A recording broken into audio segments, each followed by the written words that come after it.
was a pirate whose insults flow. The name of the pirate was Mate Winslow. He's ranting and raving all through the night till we made it to the shore. Soon may the Sea King come to bring us treasure and jewels and guns. One day when the searching is done, we'll take our gold and go. Bastard's one with a French accent. He came to the ship a swashbuckling gent. Ashore with the crew he pulled his sword as we fought an angry horde. Soon may the Sea King come to bring us treasure and jewels and guns. One day when the searching is done, we'll take our gold and go. Soon may the Sea King come to bring us treasure and jewels and guns. One day when the searching is done, we'll take our gold and go.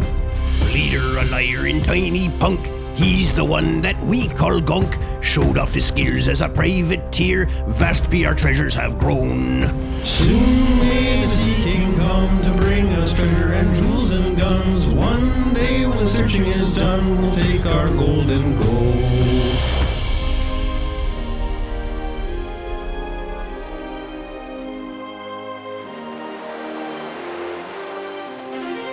The Sea King shall judge ye all. Hello, people on the interwebs. Thank you for using your ear tubes to listen to our second installment of Tales from Novus, back by popular demand. Yes, we are back with another one-off adventure, and this one brings you to the coastal city of Norg. Norg is in the southernmost part of Novus, far, far away from the Adavan forest, which is in the top leftmost part of the map, and a good 6-day journey from the edges of Calamian territory, which superfans know is in the middle of the map. This map can be seen on Twitter. It even gets updated sometimes. Remember to check the notes for all our socials, and okay, enough is enough. I get it. Let's just jump right into it. We're going to start by introducing our characters and finding out a little bit about their backstories. We are going to start with our OG fan favorite adventurer, Mike, who is Anders in the main podcast. Mike, what is your character's name? Yar, me name be Winslow, an old soul of the sea. So this time we're going to roll for health on the pod. And Mike, you have a D10 for your hit dice? Yes, I do. So we're each going to roll, and the better number wins. So I hope to roll lower than Mike. If it's a tie, we roll again. All right, let's go. Ooh. What'd you get? A 4. A 4. So let's go lesson 4. Yes. Oh, and I helped him out with a 9. That is trash. Derek is my best roller. So do your health plus con modifier and add that together. So Winslow, what is your race and your class? Winslow be a brawler of the high seas. Okay, so you're a raw fister. Yar, What do you look like? yar, me has a proclivity for fisting. Yar, the seas have waged their war against Winslow's face for many a year. Winslow be a haggard old soul, 55 years of age, white of hair, and barnacles on me stern. That probably makes wiping terrible. Can we get a little bit of a small background for Winslow? Hark, hark, indeed. Bellow bid our father, the Sea King, rise from the depths, full foul in his fury. Black waves teeming with salt, foam to smother this young mouth with pungent slime, to choke ye, engorging your organs till ye turn blue and bloated with bilge and brine, and can scream no more, only when he, crowned in cockle shells with slithering tentacle tail and steaming beard, take up his fell beefined arm, his cold time trident, screeches banshee-like in the tempest, and plunges right through your gullet, bursting ye, a bulging bladder no more, but a blasted bloody film now, and nothing for the harpies and the souls of dead sailors to peck and claw and feed upon, only to be lapped up and swallowed by the infinite waters of the dread emperor himself, forgotten to any man, to any time, forgotten to any god or devil, forgotten even to the sea, for any stuff, for part of Winslow, even any scantling of your soul, Winslow, is no more, but is now itself the sea. And that be me. All right. I understood none of that. So our Ashes to ashes and dust to dust, basically. and our second adventurer. He's here for his second time on the Tales from Novus podcast, and his name is Alex. His name was Destard in the last one. So, Alex, what is your name this time? Yes. My name is Bestard. I am actually twin brother with Destard. We were separated at birth. Oh, classic. And let's roll for your health. That's, what, D10? Yes, considering I am a swashbuckler, that is what we roll. All right, let's see. And don't help you, hopefully. What'd you get? 7. A 7. And I get a 2. At least I didn't help him. But those are high numbers, god dang it. 9 and a 7. 7 it is. So, Bestard, what is your race and class? Yes, Bestard, he is a human. He is a swasher of buckles. He really enjoys dancing around the battlefield and poking at people with his rapier. And what do you look like? I enjoy the finer things in life, so I decorate my armor with the finest of ruffles and tassels. It is parade armor of masterwork quality. The rapier in my hand is of masterwork quality as well and is gilded with the finest metals. So you got a lot of flair, like an Office Space, eh? Yes, I'm quite the dandy. Are you meeting your minimum flair requirement? I am meeting my maximum flair requirement. I'd love to see it. Have you seen my stapler? Give me a small background on Bestard. Well, Destard and Bestard grew up in Calabria, which was taken over by Calam. Orphaned during the conflict, we went our separate ways. I ended up on a ship. They found out I was good at stabbing at people, so here I am, doing my job, being stabby. We'll see how stabby you are. And our third adventurer is new to the podcast, but not new to our hearts, as he is a dear friend. Meet Ray. Hello, everybody. Thanks for having me today. Yes, of course. What is the name of your character today, Ray? Today, I will be performing as the magnificent Gonkran Fairhill Pendlemore. Oh my god. And you have D6 for health, yeah? I do. I will be playing a sorcerer. Okay, so let's roll. No helpy, no helpy, no helpy. Ooh, I got a 2. You helped me. I rolled a 1. Oh, it's still, I'll take it. I'll take it. Rough. Didn't want to help. It's okay. but If I'm getting hit as a sorcerer, I'm doing it wrong. We're doing it wrong. What is your race and class? For today, I will be playing as a gnome, and as I mentioned earlier, I will be playing as a sorcerer. And what do you look like? I'm about 2'10", but believe me when I say Gonkran will always tell you he's 3 foot tall. Not an inch less. Classic. And a little bit of background. A little bit of background. Born to gnomish parents, obviously, but raised by humans. A merchant family is where he got his taste for the ocean. So being raised by humans is probably why you have a height complex. Definitely why I have a height complex, and why I always try and mask my strange gnomish voice with that of a human. You like try and like step on your tippy toes and shit? You know what? You got like 3-inch heels?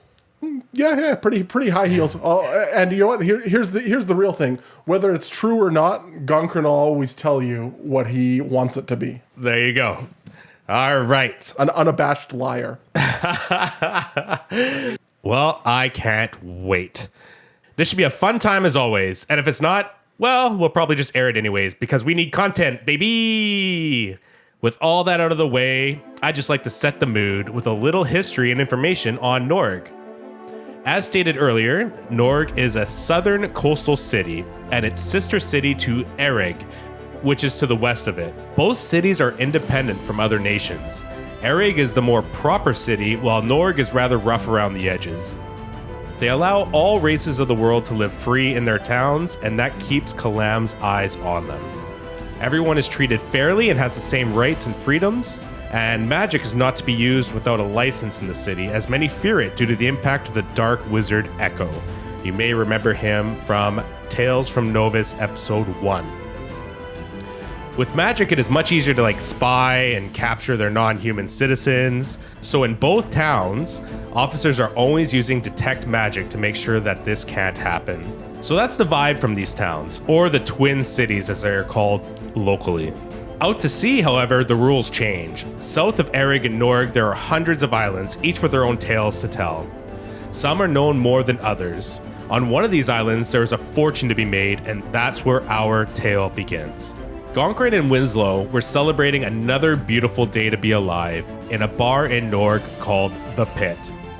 Ears always open to your surroundings, you hear drunken rumors of a wealthy merchant's ship that never made it from Arrrr to Norg. The ship had to take the long way around the Eye of Bendigo, more commonly known as the Eye, a hurricane storm that has raged for 214 years out in the ocean between the two cities.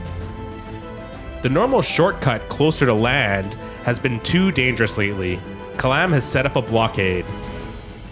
The wealthy merchant ship was seen leaving Arrrr around the southern side of the Eye, but was not seen coming back around the other side from Norg. That means one of two things happened. Either it was another ship taken by the Eye, or it was lost in the cursed chain of islands to the south of it. The Twin Cities Navy is busy with the Kalamian blockade, and seasoned, superstitious sailors avoid that group of islands. There is no one willing to investigate what happened. To you, this seems like a prime opportunity for some free booty, you know what I'm saying? With a little charisma and a little more silver, you acquire all the information you need. A map of the 4 cursed islands south of the Eye, a description of the merchant's ship, and you even find a crew crazy enough to sell you there. Hey, we are not crazy! We are merely brave! That is Bestard, who is already on the ship. And part of the deal is that they're gonna take a small cut of the treasure, of course. You may or may not believe in curses, but you are motivated by treasure even more so. We will find out if there's any truth to it at all. It's the morning of Star Day, the 5th of Gosran. As the sun rises over the horizon, casting its golden rays across the tranquil sea, the captain, Captain Joseph Smiley Hamlet, issues the command, and the massive sails unfurl, billowing in the wind like colossal wings as you depart Norg on the ship you rented called the Gerfalcon. The ship itself is a marvel, adorned with ornate carvings and colorful flags fluttering in the gentle breeze. The air is filled with the scent of seawater and the promise of an extraordinary day ahead. Your rented crew, a diverse group of skilled sailors, is already bustling about, preparing for the day's adventure, led by the Gerfalcon's first mate, Dixon No-Tongue Zell. Seabirds are squawking and chirping high above as the ship glides gracefully over the azure waves. You feel a sense of freedom and excitement. I leave the board open to you, gentlemen. What are you doing on the ship? What is the plan? You have 4 islands to choose from and a crazy crew to bring you there. We are not crazy, I tell you again. Yarr, speak for yourself. So Captain Smiley comes up to you guys. Plot where you want to go, and I make it so. And I be sending me muscle Bestard with ye to ensure my cut, you see. I presume there be no problems with that. You notice Bestard hanging off of the rigging, looking dashing in the wind as it picks up his ruffles and his finely combed hairs. He's just shifting his head back and forth and just letting his hair pour in the wind. Maybe it's Maybelline. Maybe he's born with it. Maybe it's Bestard. So the captain asked you a question. Is it okay that Bestard goes with Winslow and Gonkryn? Aye, this rotten, scurvy-addled sea dog looks fine to me. More meat. More of a fleshy shield in front of the sorcerer.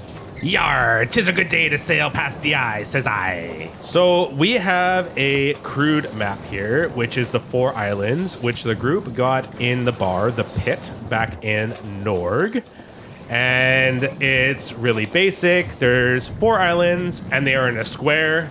northwest, northeast, southeast, southwest. And they are equally apart and about 500 feet away from each other. It's a trippy formation, or just easy for easy's sake. I would like to use my profession sailor to come up with a good route. Okay, roll a d20. That'll be 14 on the dice. Okay, and for said profession, we're going to get a +7 on that, so it's going to be 21. With a 21, and you want to use your profession sailor to do the most optimal route Optimal route. to save time? Yeah. Okay. Efficiency. Yeah, perfect.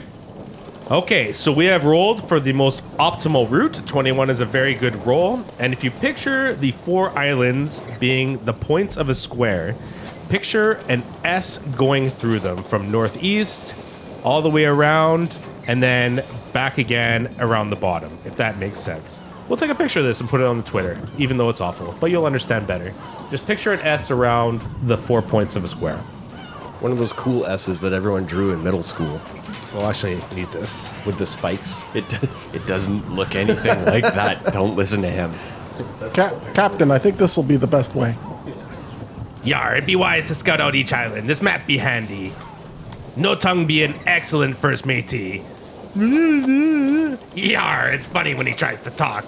Keeps all my secrets whether he wants to or not. Yar. So, the captain adjusts the ship slightly to go on the route that you guys have chosen. Even though you have just left Norg, in the distance to the west, you can see the colossal raging hurricane known as the Eye of Abednego. It's always in the same spot, but its rage never weakens. Is there anything you guys want to do while we are sailing towards the first island, which would be the northeast island?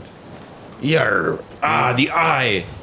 There is a beauty in its chaos. Yeah, probably not the first time you've seen that. Yeah, is there any interactions you want to do on the ship? Any actions you want to do on the ship? Now's the time. Maybe I should approach you guys now, ask you about what the heck's going on, since we'll be adventuring together. That'd be a good thing. Ah, my friends. It seems like we are going to be doing some adventuring together. Yar! It be that knock-kneed new sailor joining our crew. Yar! My knees, they do not knock. I have never heard of them doing this before. Avast, so ye be right. Oh, hi. My friends, so let me ask you this. Who are you and what are you looking for? We heard about it over some drinks the other night. Ah, yes, I can see that you are both green around the gills a little bit. Yar, nonsense. Me be the arbiter of the Sea King.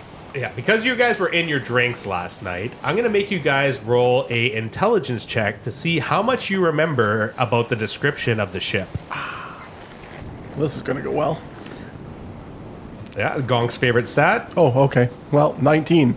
19. And Winslow? Yar, curses me brain. Yar. Winslow remains a scurvy-addled brained bildrat with a roll of 4. Okay. Yar. So Winslow, you remember that it was a ship, and you remember it had a flag, and that's all you remember. Yar, many ships have flags, yar. Gonkrin, otherwise known as Gonk, you remember quite a bit more than Winslow. You remember that it was a 2-masted ship. You remember that it had a royal blue flag with a red phoenix in the middle. And you remember it had a design coming out of the bow of the ship, but you don't quite remember what that design was. It's called a figurehead. I relay this information to Bastard. Yeah, you feel it's you feel like Winslow is just useless to tell any information to, or what? Well, he's there, but Yeah. he was there the night before, too, so... Yeah, but you saw that he just remembered it was a ship and he didn't even remember the mast. Yar. But Me- Bastard asked. Yeah, true say. Let me think about this. That seems like a ship that would stand out a little bit. Kind of like myself, don't you agree? I do agree. So I'm going to make a Yarr. knowledge local check. Okay, on. Whether or not I remember seeing a ship such as this with its blue flag with a red phoenix. Yeah, find out maybe who owns it. Natural 20. A fatty natty. What's your modifier? Just my intelligence because I don't have knowledge local. They can't use it if you don't have it. Can't use knowledge? Nope, you gotta have it. Can I talk to my crew since I rolled a fatty natty? Can I talk to my crew and talk to the people that I know ships? I have like knowledge maybe local. the guy who sits in the crow's nest and looks at ships all day. Yeah. You can, roll a charisma. Or I just rolled a fatty natty.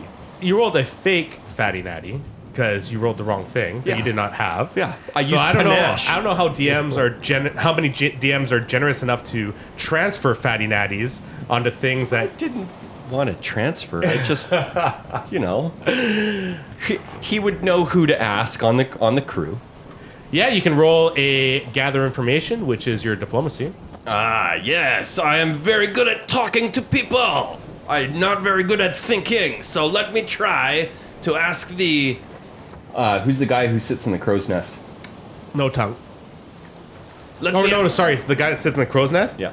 I ask no tongue. He goes, blah, blah, blah, blah, blah, blah, and then I am just as confused as before. He's driving the ship anyways, so he's not in the crow's nest. So Bill Whalen is in the crow's nest. So you can yell up to Bill.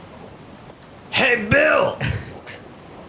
Do you know anything about a red phoenix on a blue background? What? I said red phoenix, blue background. Oh yeah! Let me calm down for a second. It'll be easier to talk. We'll do a climb check. Climb check? Climb check. Oh, Oh, and he rolled a natural 1. Yes. Bill on the climb check. I notice. Bill, you seem to be having some trouble. And I use acrobatics to try and climb up there to catch him on his way down. Well, it is 40 feet high. How high can you jump? Not jump, but Okay, use maybe- the ropes and I'll give you this. Roll your acrobatics check. okay.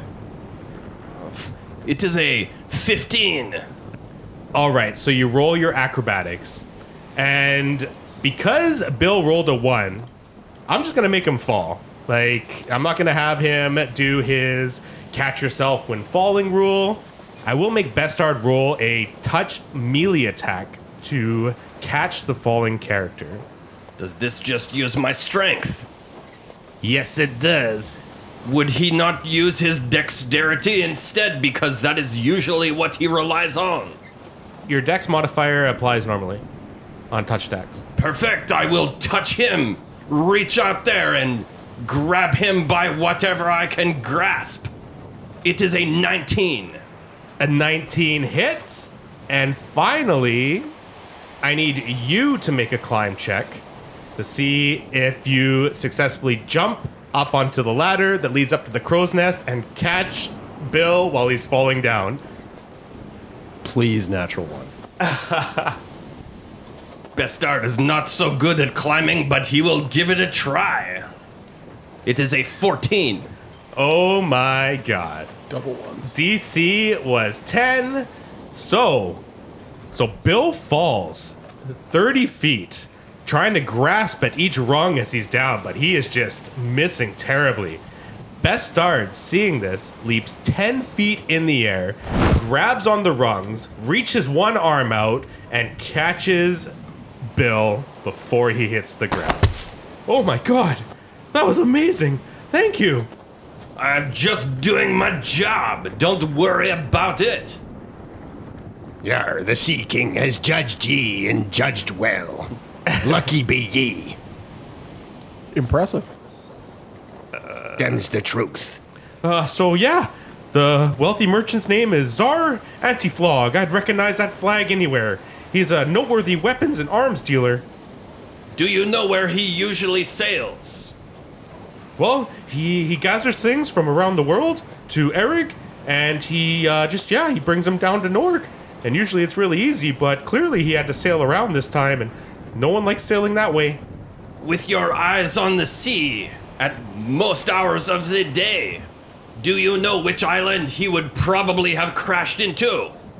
Well, I don't know if you go closer to the eye, then there's more danger that way. So I think he'd probably sail further away from that, maybe. But the islands are cursed, so it's hard to say whether they went through the cursed islands, all the way around the cursed islands, or they risk it through the eye. There's just no way to know, really.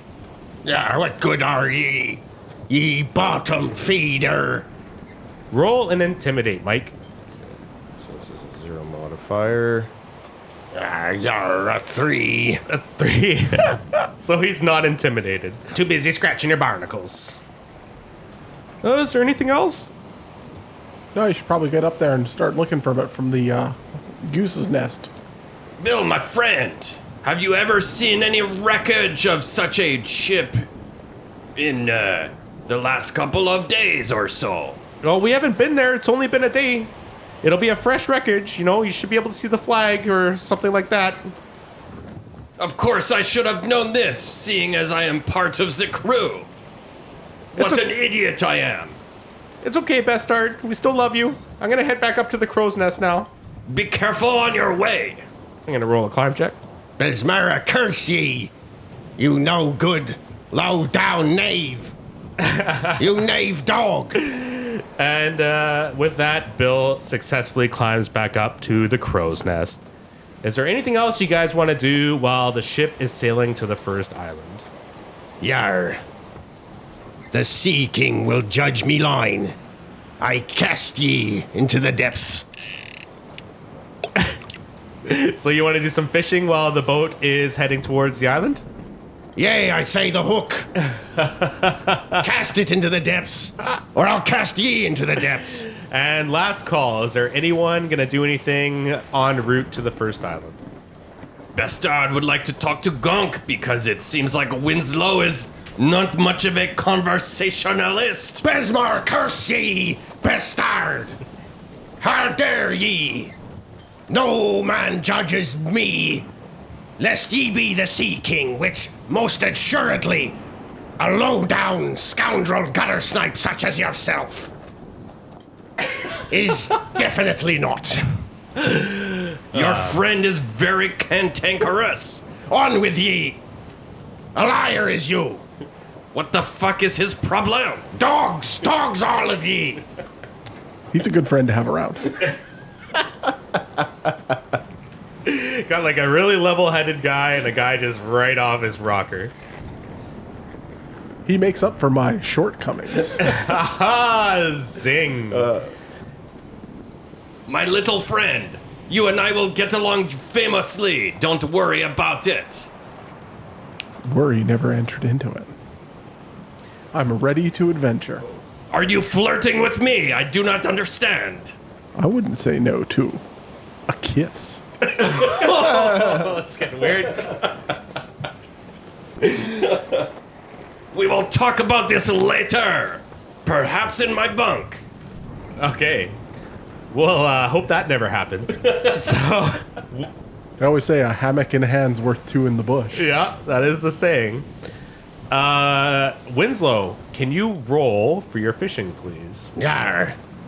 Ye judge my roll, the Sea King judges me rolls. For he's judged me harshly. Yar. So your hook's not even in the water, but you think you're fishing the whole time. A bloated whipping boy is I.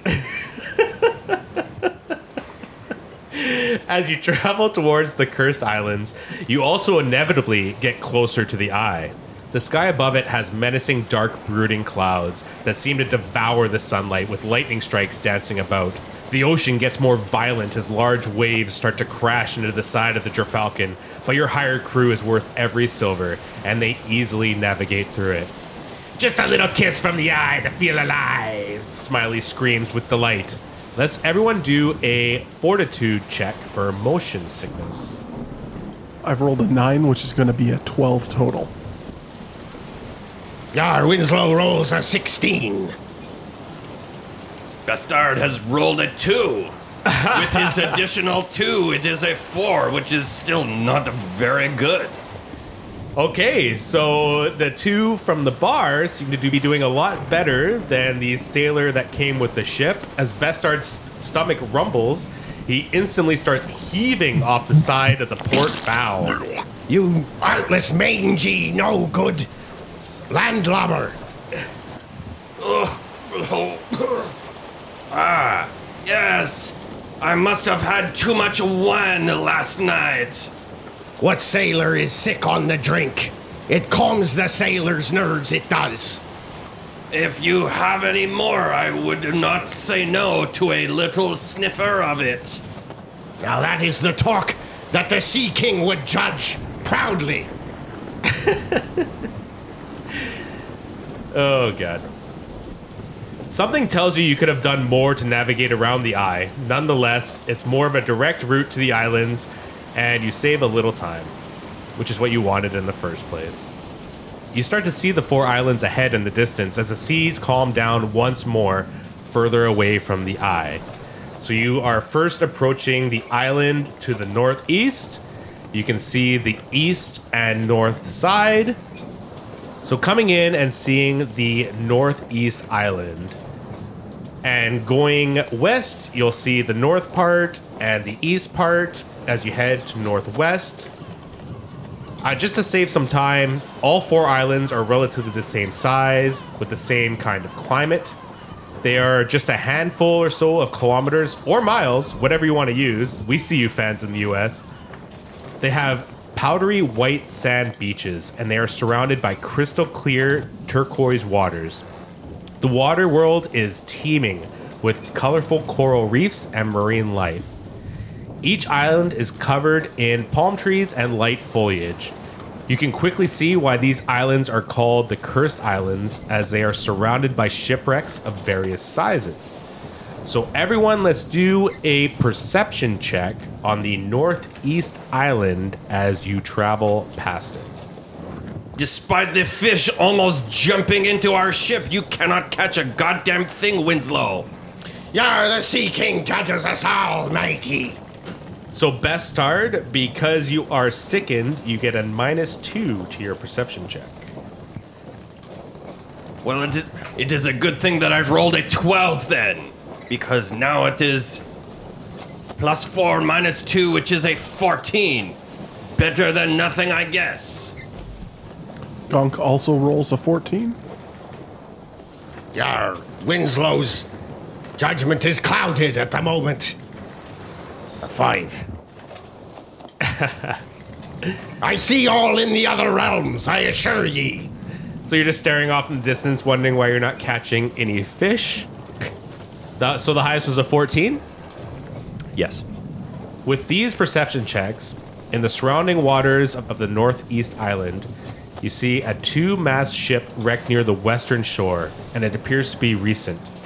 Its flag has been torn away, but you see the bow of the ship, and it has the face of a female as a figurehead. You don't see any other ships.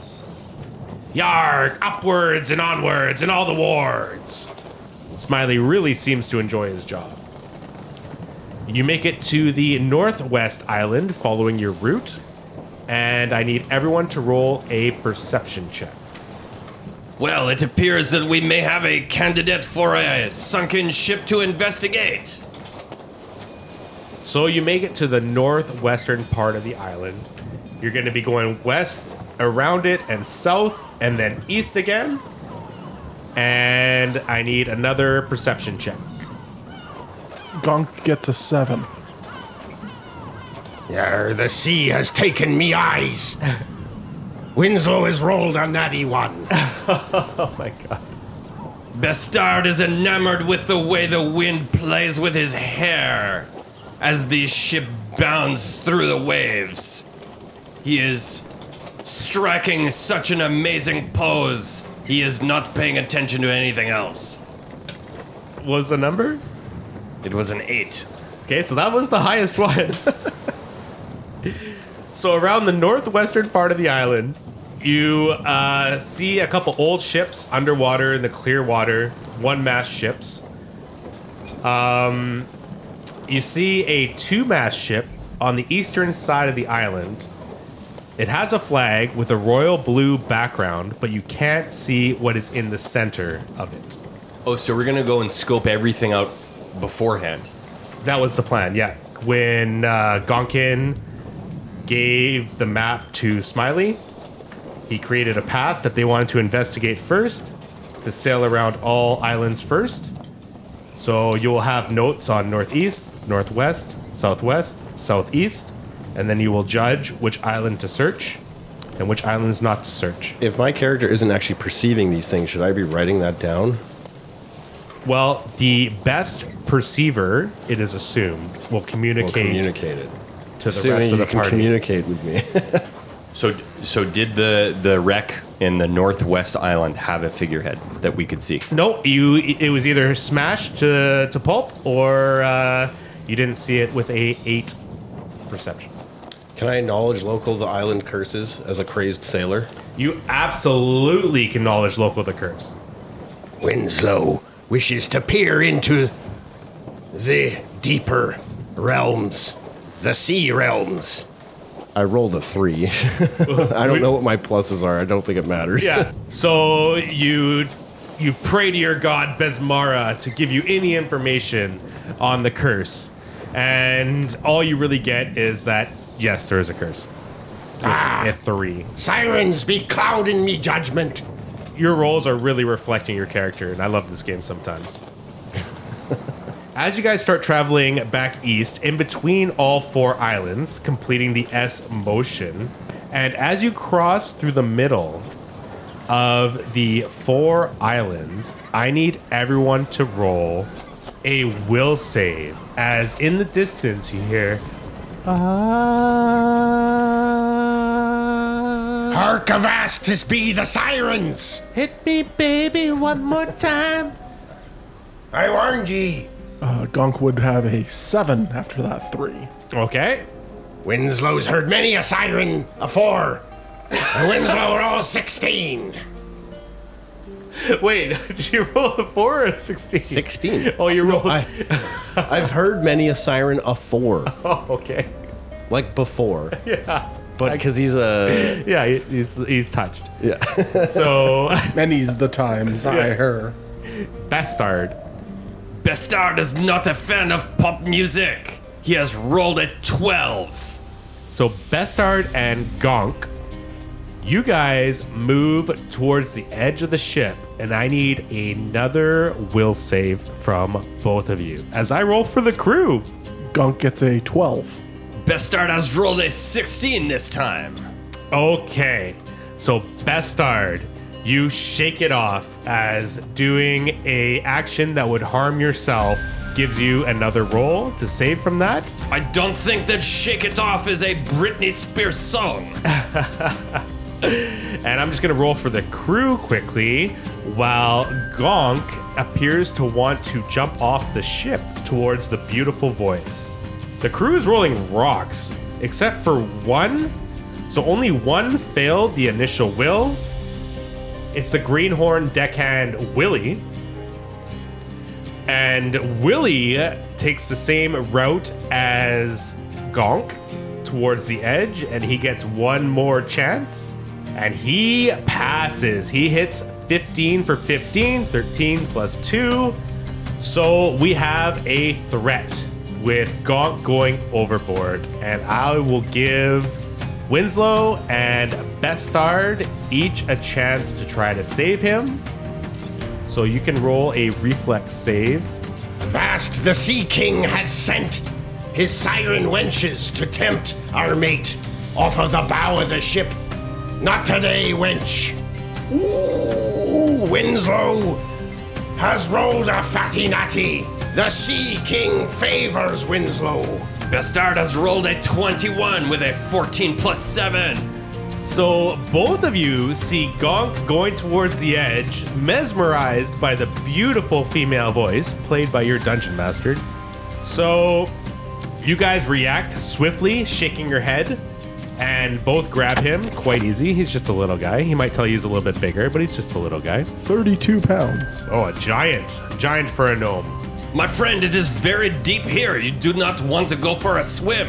So Gonk is still affected by the song, however, and even though you restrained him, he is still trying to get overboard. He's still trying to get to the edge and jump towards the mysterious singing creature. Yar, those fork-tongued accursed sirens still have their hold on ye. I need to swim. I need to see the sea. What they call a double entendre. Oh. Because you hear it twice. C be the pirate's favorite letter of the alphabet. Right after R. I don't know if you need my CMD or my CMB, but I have both those pulled up. Scupper ye thoughts about jumping overboard, ye Bildret. So one can grapple him and one can tie him up, let's say, for simplicity's sake, because you know you guys need to. I'll grab. restrain I him. have 18 strength, so Yeah. I So think, we'll start I think with, you should do this. yeah. Because I have 8 strength. Aye, Winslow was long ago deigned the arbiter of the Sea King. And the Sea King acts through Winslow. I shall grapple Gonk. Oh, attempt your grapple. Roll a d20. 17. He needed to beat an 11. Oh, and he needed to beat an 11, which was your CMD, Gonk. So you have successfully grappled Gonk. The Smara has blessed us this day. And he's still trying to go to the ocean. Sirens. You don't know there's sirens. Sirens. He's been saying it. I've been yelling about siren. I warned ye. I never told you you. it was sirens either. No, but I perceived it, didn't I? If I don't, Yeah, you metagame. if I don't, or I guess, so my character may not know, but he's been yelling about it enough that I'm going to say it. Yeah, that's fine. He's talking about sirens no matter what, anyways. Yeah, I'll just give it to you guys. They call out to me. Damn ye, you'll scupper that. They need me to come home. Your home is here, my little friend. Let me show you the way. Yeah, and I attempt to tie him up with the rope that I keep with me.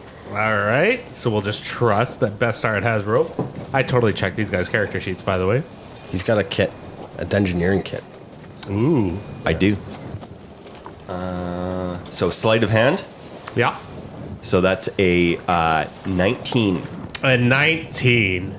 So you tie up this 2'6" little gnome with the rope you have, sometimes known as 3 feet. He's 2'10". Oh, he's 2'10". My bad. So you tie up this 2'10" gnome, who will tell you he's 3 feet tall. And with a 19, you do this quite easily with Winslow holding him down. So, because everyone on the ship has passed their will save with the siren, you are safe for the rest of the day. Now I just need time to pass, right? Yeah, except for Gonk, who needs an hour to pass. Cold shower. Yeah, he's going to constantly try to break out of the ropes. Actually, roll a strength check. That would be a 3 minus 1 for 2. Okay, so yeah, he's going to be immobile for a while. You'll go nowhere. Your brain's gone to rot. My little friend, we will get you all the sirens you need when we get back to port. Gonk is still obviously just trying to break free. Not acknowledging him. Yeah, trying to break free, and he wants to go to the pretty lady so she can mate with him and then discard him, and maybe she's the reason for the curse. So, your guys are going down on an angle towards the southeast island, the most optimal route, and I'm going to need a perception check for the southeast island. Minus me, right? Yeah, actually, great call. Gonk will not be able to perceive because he is tied up and he wants to get lucky. Bestard has rolled a 15.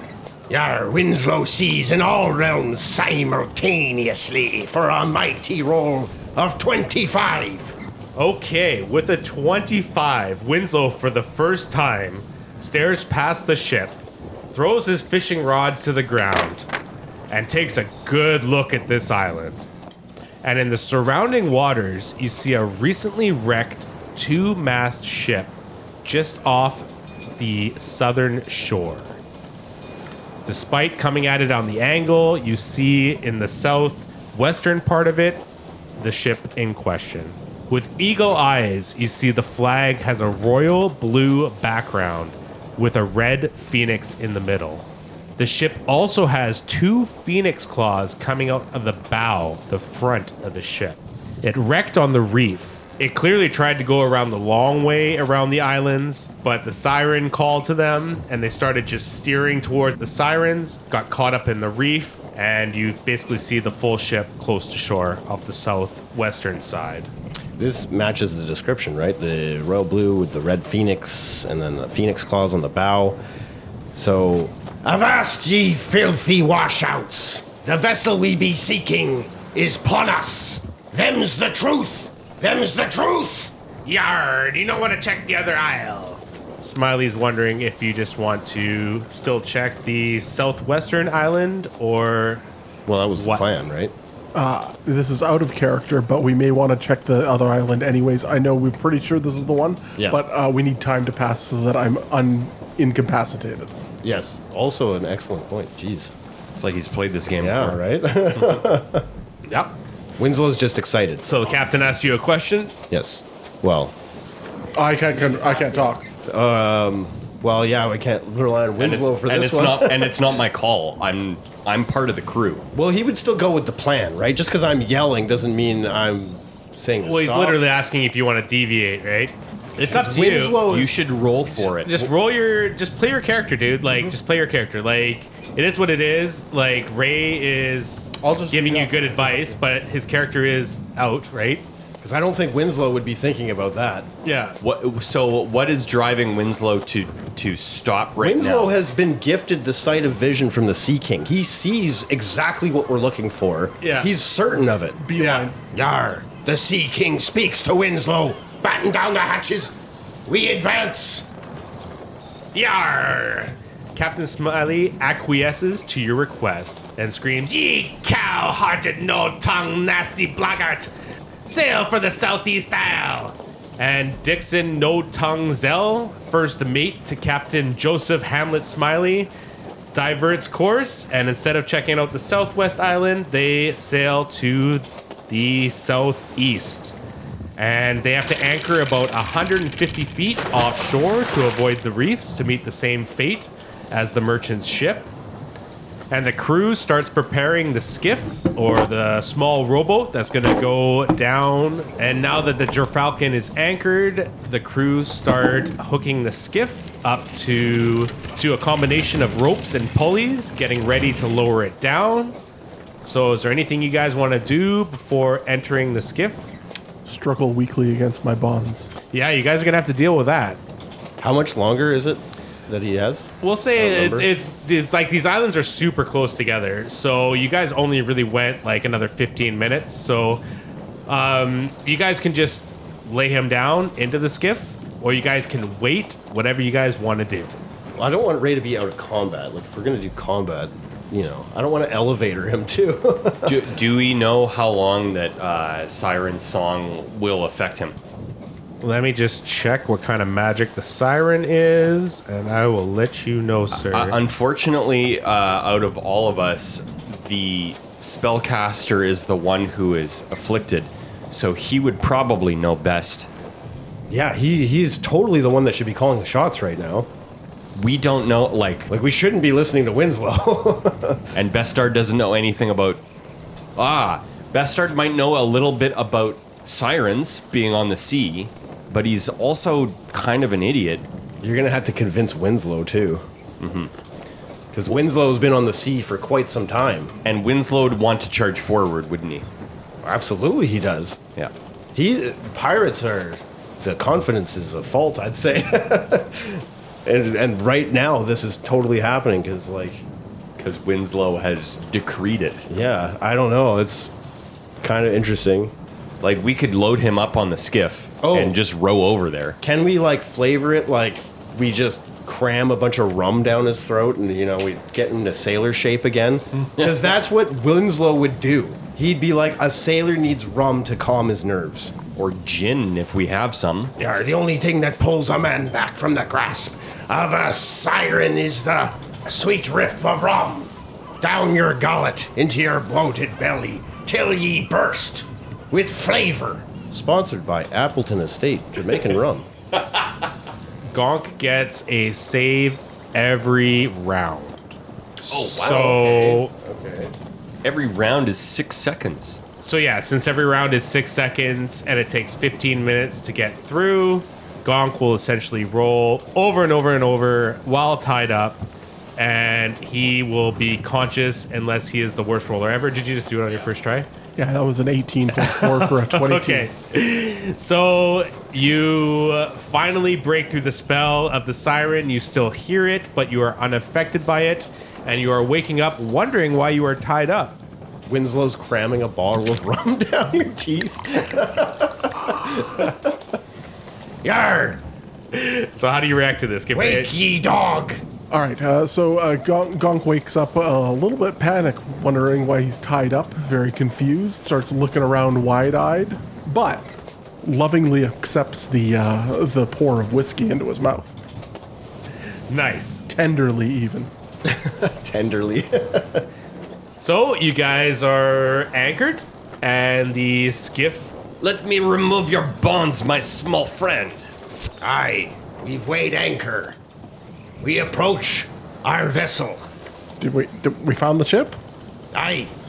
I look at the ship just to see if I can confirm the findings. Okay, roll a d20 for perception. That's an 11, so 14 total. So with a 14, you see the royal blue flag, but you can't quite make out what's in the middle. And you see the 2 phoenix claws coming out of the bow, which is the front of the ship. All right, I guess that looks pretty close to what we're looking for. Let's go have a closer look. I tells ye, the Sea King gifted me the vision. I know it. If the Sea King says it, it must be true. Them's the truth. Them's the truth. lad. Onward, friends. Winslow is very convincing.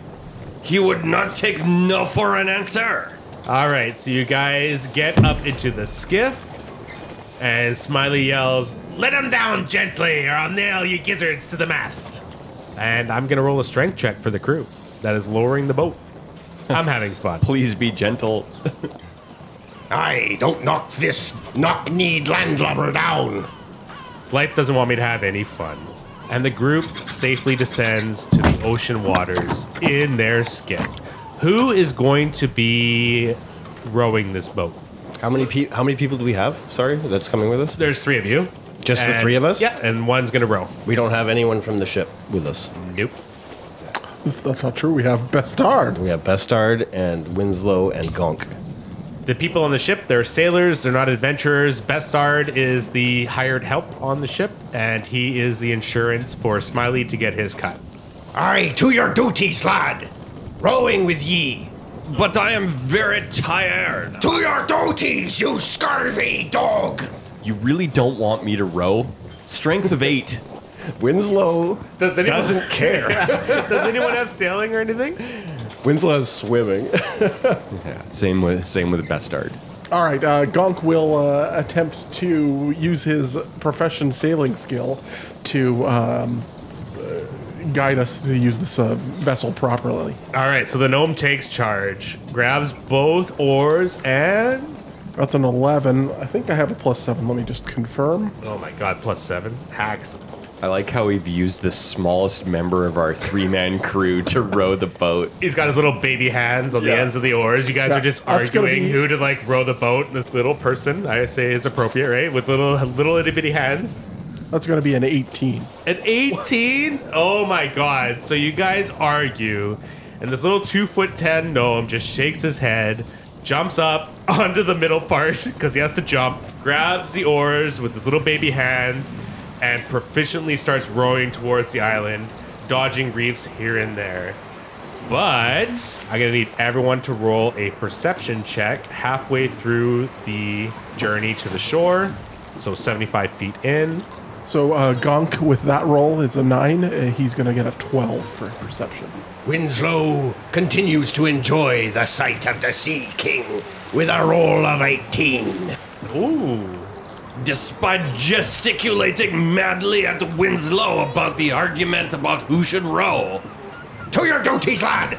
Bestard has rolled a 14 plus 4, which is an 18. He is paying attention.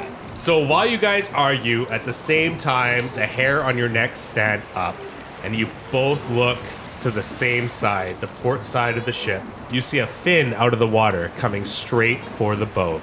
And I need everyone to roll initiative. Yeah, I believe Gonk is too focused on rowing to notice. Yeah, that makes sense. Bestard, what was your initiative? Bestard has rolled a 9, and his initiative is 4, so that is a 13. Gonk? With a roll of 7, Gonk has a 15. And Winslow. Aye, Winslow has a roll of 9. So the shark is the first to act. And coming from the left side, it attacks the boat. The boat's got hardness. Don't we all? Yeah, especially when I'm with you guys. And the shark hits.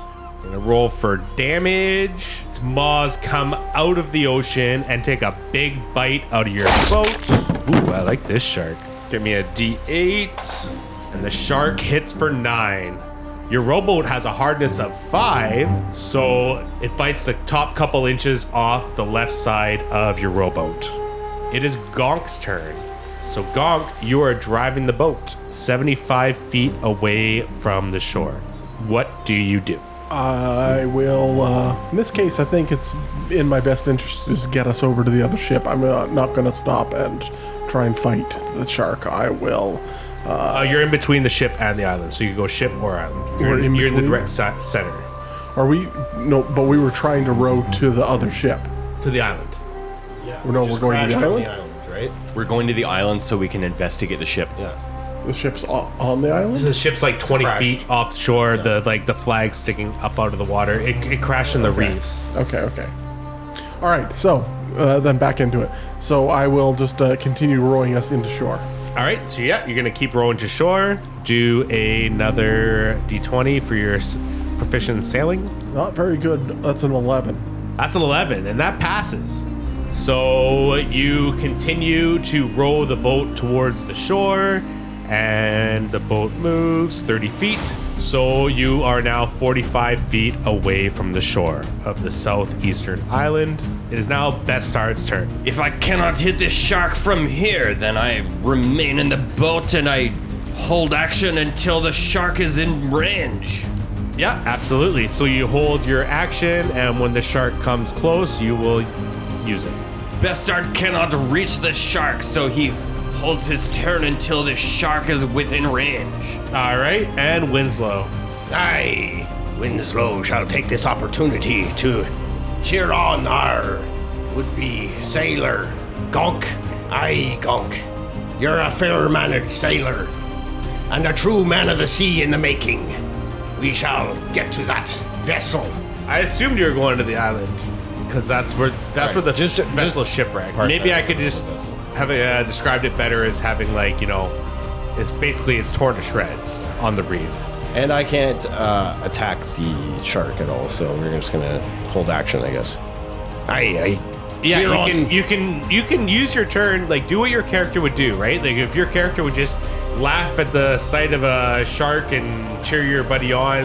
Aye, a true man of the sea in the making. So it is the shark's turn, top of round 2, and it will move up and it will attack the boat again. So when it moves up, Yeah, do we get attack of opportunity? I jump into action and take my turn. Yeah, Bestard, roll for attack. Do I roll for attack or do I daring do and jump out of the boat but grab onto the oarlock and hang out the side and stab at the shark? Because I don't have reach. Well, the shark would be, it's a small boat. So no matter where you're on the boat, you can attack the water. Oh, I can still reach him. Yeah. Yes, but that doesn't seem nearly as flamboyant as jumping out of the boat, holding the side of the oarlock, and stabbing at the shark. Well, you can do exactly what you said you want to do. You're just going to have to roll a acrobatics check. Well, I will roll an and then you acrobatics. get your one attack after. All right, I will. I'm actually going to spend a panache to use daring do, Oh my goodness. which adds a 1d6 to my acrobatics check. Well, let's see what's going to happen. Bestard has rolled a 10, but his acrobatics is so strong that that's a 19. All right, so you successfully move in the way you want to move to try to attack. Roll to attack. I have not used my daring do. I want to use it. There's an additional 6 to my acrobatics check. I am so fancy with my footwork. Yeah, you even have time to brush your hair back, take in the moment, do a front flip, bounce off the rail, and you attack for... I don't notice it, but everyone is very impressed with me, I'm sure. Bestard has rolled a 3. With a +7, that is a 10. Well, with a 10, you swing around and your blade makes a big gash in the water but misses the shark. I'm sure he's very scared of me. Winslow? Ah, you feeble landlubber! To your duties! Your duty is to stab the sharks! Aye, Winslow shall bring the judgment of the Sea King upon the snout of yon shark. Winslow rolls a 19. That's with your -2? Yeah. So a 19 hits. So, And Winslow follows up with the second fist. well, do the damage of your first fist first. D6? Yeah. Aye, let us survey the damage done upon ye snout, foul shark. 2 plus 4, your strength modifier. Aye, 6 damage. Oh, you punch this shark right in the snout that just shakes its head. But another fist is coming. Aye, 'tis only a taste. Aye, 20. Oh my god, and while it shakes its head, you land the left for... A mighty blow of 8 damage. Oh my god, you hit it first in the snout, and as it shakes its head, the follow-up left hits it right in the eye. And this shark is looking rough. Besmara be with me, the Sea King has judged ye unworthy, yon foul shark. But it is still following up with its attack, and it goes for... Ooh, 19, close, but definitely a hit on the boot. And it hits the boat for another 2 damage because of hardness. It is now Gonk's turn. I believe the best course of action for us still is to keep rowing, so I'm going to do that. Yeah. Row. That's going to be a 10. So the 10 is the pass. And I did fail, and I gave you 30 feet, but you could have moved twice for 60 feet. It doesn't mean the shark wouldn't have not attacked you. It still would have attacked you in 15 feet of water. But long story short, you have made it to the shore, despite my inept DMness. Fine sailing, lad. A true man of the sea. The shark, with a bruise on its nose and a black eye, swims back out to the sea. We'll be back to fist him later. Seeing as I am already outside of this boat, I put my feet down on the ground and help bring it onto the shore. Do a strength check. This is not a great idea. 17. Well, with one hand, you grab the boat and gallantly bring it onto shore in the perfect spot where you know it won't sweep out to sea again. Aye, to your duties, lad. There's a fine lad doing his duties. So you guys make it to the shore. You successfully pull the boat aside, and on the shore, it doesn't take a perception check to see there are drag marks and footprints in the sand leading into the foliage and palm trees into the interior of the island. What do you do? And also, quickly, what order will you guys be walking in? It seems to me we are not the first people on shore here. Gonk's gonna acknowledge the drag marks that we see, and just make mention that before we start following off into the island, I want to check around. Like to check around here on the beach just to see if there's anything else interesting to find. So I'd like to do a perception on the beach here just to see. All right, roll your perception. Anybody else can join me if you like. That's a 12. Bestard has rolled a 15. Aye, 'tis a 15 for all. Well, Gonk takes the lead to declare it is time to look around, but it is Bestard and Winslow who see the tip of another skiff deep into the foliage just 10 feet away. Aye, these lily-livered dogs try to hide their deeds. The Sea King does not approve. It seems to me we should bring our skiff farther up the shore to make sure that it does not float away with the high tide. How do we want to interpret this revelation? So Gonk's gonna go have a look at the other skiff. I'm gonna saunter up there. Okay, you can roll a perception to check out the ship a little bit closer. So that's going to be a 15 on perception. With a 15 on perception, you see it is a bigger skiff than yours that would hold more people. It could hold up to 10 people. And you see it took many more bite marks from sharks than yours did, and they barely made it to shore. So I'll relay the information about the boat to the rest of the party. And are there any footprints around where they've left their boat indicating which direction they've gone in on the island? So closer to the boat in the heavier foliage, you're away from like the sand, and it kind of the terrain gets a little rougher. So you guys would need a survival check to pick up the trail from the boat. All right, I can roll survival again, provided that it is you're able to roll it untrained. Yeah, you can roll it untrained, but just not as well as someone who has survival trained. That's going to be a 12 plus 1 for 13. Does anyone else want to roll survival? Aye. 'Tis a natty one. Shame fills me breeches. So once again, it's either like you're really perceptive or you're just like straight out of it. It's like one or the other. There's no middle ground. The Sea King giveth and the Sea King taketh. Best starred. All tides must come in and go out. Bestard has rolled an 8. He does not really care one way or another. All right. So the one who is untrained rolls the best. So even untrained, Gonk still kind of picks up a path of some footsteps going straight to the middle of the island. You go a little bit further and you'll see a piece of clothing attached to a branch that came off, and you see the scuff marks on some random rocks here and there. Hey guys, check these out. So, do you guys follow a Gonk into the jungle? My small friend, thank you for pointing this out. It appears we are not the first people to have set foot upon this shore. Aye, 'tis devils. 'Tis devils. Winslow wagers. So, you go in, let's just say...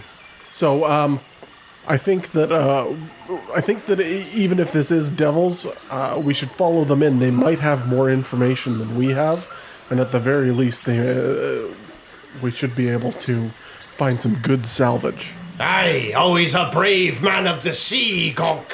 A true man of the sea is ye. We shall extinguish these devils and please the Sea King. Perhaps this other crew has done our dirty work for us, and all we need to do is swoop in and steal the booty. So you guys follow the path, Gonk leading the way. Who's behind Gonk? Aye, Winslow follows behind closely while reciting a prayer. Should pale death with treble dread make the ocean caves our bed, God who hearst the surges roar, deign to save our suppliant soul. That leaves Bestard at number 3. To your duties, lad! Bestard finishes combing his hair. Bestard follows along behind, unconcerned with a seaman's verbal superstition. Aye, well, you're a spineless landlubber. What does ye know? I know enough to draw my rapier before I enter into a forestless such as this. Ye lie, you filthy dog, ye lie! You can't even maintain ye's duties, let alone draw thine saber. I gesture to my rapier in my hands. Ah, fine pointy weapon, 'tis it. 'Tis indeed. So the whole while, Gonk is dutifully checking markers, footprints, and he, despite the noise that he hears coming from behind, We're just making Yeah. a super huge amount of noise. and following this path, you eventually find a small clearing. In the center of the clearing is the remnants of a campfire. Around the campfire are hastily made makeshift lean-to shelters. Among them are unmoving bodies in pools of blood laying about. 4 to be exact. Investigate. I think it's Gonk's gonna walk in slowly, looking around, keeping his eyes peeled for dangers, and gonna go have a look at those bodies. 'Tis an ill omen, gents, 'tis an ill omen. Or So- it's an omen of more treasure for us. Yeah. However, Omen, you want to take it. There are the 4 dead bodies. How do you want to investigate said bodies? Well, you'd perceive, I would assume. Perception, heal check. There's... I'm only going to be able to use perception, I'm sure. Yeah. Can you use heal untrained? Unless, since those are sailors, I can use profession sailor to investigate their remains. Yeah. That's the only. That's really the only. Oh, or if I can lie to the corpses, I'm good at bluff. Yeah. You and me both, man. What do you do? Approach the corpses. Okay, approach the closest one. Yeah, that sounds good. All right, so what do you have? Perception, heal, what do you have? Perception's going to be the best for me. I'm not sure about my compatriots. Same for me. Aye. You all check the first body. It is a halfling unmoving. Gonk gets an 8, so not much help. 8. Bastard has rolled a 16 plus 4, which is 20. Aye, once again the Sea King blesses me with his advanced vision, and Winslow rolls a 20. So Bastard and Winslow, once again on the same wavelength, they can see that this halfling has stab wounds, and there is a lot of blood around him. You check his pulse, and he is dead. Freshly dead. Ill portents. You guys move to the second body. What sort of halfling does this look like? Is he a sailor? Is he a adventurer? Is he a townsfolk? Yeah, he is 100% a sailor, a dead sailor, and he has been looted. All right, move on to the next closest bodies and give it another chance. Using your roll from your first perception, we'll go through the unmoving bodies one by one to save some time. So the next one is a dead human, also stab wounds, also no pulse. The third one is a dead gnome with a stab wound in the neck, no pulse. And the last one that you check is an almost dead human. And he is bleeding out his chest on his right side. His eyes look up at you guys in panic. Aye, 'tis an alive-blooded one. Bastard immediately gives him a potion of healing. Okay, roll a d6. It is a 6. The human eagerly takes the potion of light wounds, and he just whispers, Those bastards betrayed us! You're attacked by your own crewmates? Roll a diplomacy check. Diplomacy. Sense motive? And yeah, you can sense motive to whatever he Is says. this one of those things I should be aiding on? Nope. Okay. You can roll your own I'll roll my own. sense motive if you want. Aye. Winslow applies the eye of the Sea King. Unfortunately, it is blinded for a natty one. That's a 17 on the diplomacy. Okay. Bastard has rolled a 14, so sense motive is a plus 4, 18 total. All right, so Gonk comes across genuine and very well. And despite being on the brink of death, the human describes himself as Sully Limper. And Sully was part of the crew of the merchant ship belonging to Tsar Antiflog. Oh, yeah. Frank Zipzap. He decided one night we're all just going to camp and we're going to keep the treasure. And half of us didn't want to keep the treasure, but he's a big man. And he took 4 of us down, but there are still 5 of them. They went to go bury the treasure to come back with it later. Well, thank God you guys came. Oh my God, I saw the light. I didn't like it. So is that Frank plus 5 or 5 including him? That's 5 people, including Frank. Frank Zipzap. So your ship got caught on the coral reef and was destroyed? The navigator, he heard the sirens call, and he just started going towards it. None of us knew what was happening. I passed my will check because, I'm pretty strong, but the rest, they went crazy. And then as soon as we got caught in the reefs, it was just mayhem. Every man for himself. So there's nothing left of value on the ship. We took the most valuable chest, and we left. I don't really know what's left on the ship. I just know this was the main thing to bring to Norg. Excellent. Boys, we know who has it now. They could be coming. They could be coming back anytime. Why would they come back? They have the treasure. They went to go bury it, I told you. Aye, what fiendish, low-down, treacherous knave will bury the good treasure? That's what pirates do.